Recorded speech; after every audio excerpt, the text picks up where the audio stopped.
और मैंने ये जानने की कोशिश की कि आखिर नेहरू जी के जीवन में वो कौन सी बात थी जिसके कारण वो गोहत्या को चालू रखना चाहते थे।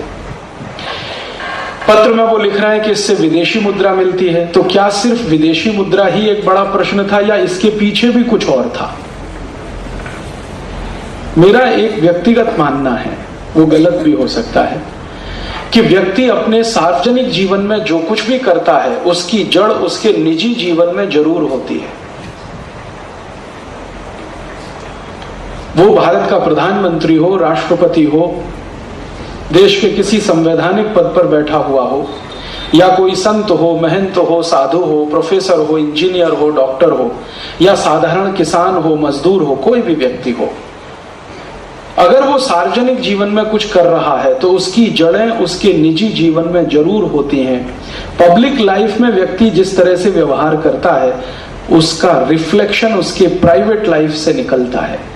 माने नेहरू जी की प्राइवेट लाइफ में क्या था जो गाय की हत्या के लिए वो इतने परेशान, और इसके लिए मैंने बहुत प्रयास किया।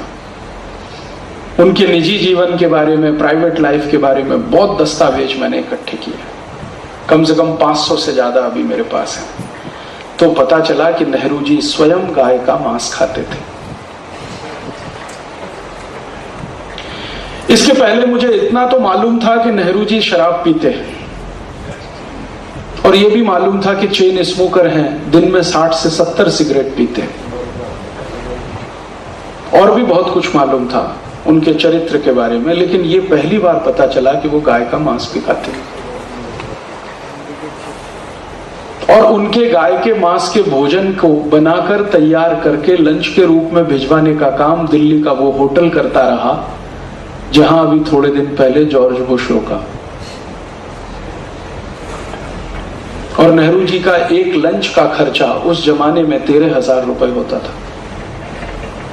जिस पर भारत के एक समाजवादी नेता ने बड़ी कड़क टिप्पणी की थी, राम मनोहर लोहिया।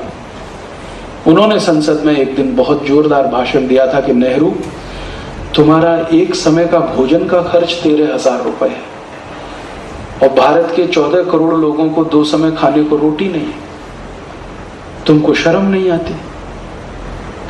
उस जमाने में संसद में लोहिया जी एक व्यक्ति थे जो नेहरू जी को इस तरह से बोल पाते थे। बाकी तो सब नेहरू के आगे पीछे दुम हिला के घूमते रहते थे।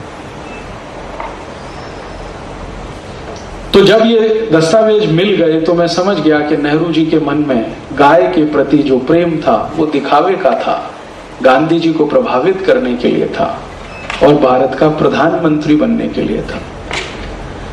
एक बार प्रधानमंत्री बन गए, अब तो कोई कष्ट नहीं है, कोई रोकने वाला नहीं, कोई टोकने वाला नहीं, और सरदार पटेल की मृत्यु के बाद तो कोई नहीं उनके सामने चुनौती देने वाला।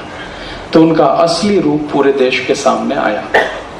और ये जितनी बातें मैंने आपसे कही हैं, ये सब भारत की लोकसभा के रिकॉर्ड्स पर मौजूद हैं। कभी इतिहास लिखा जाए तो ये सब उसमें आ जाए।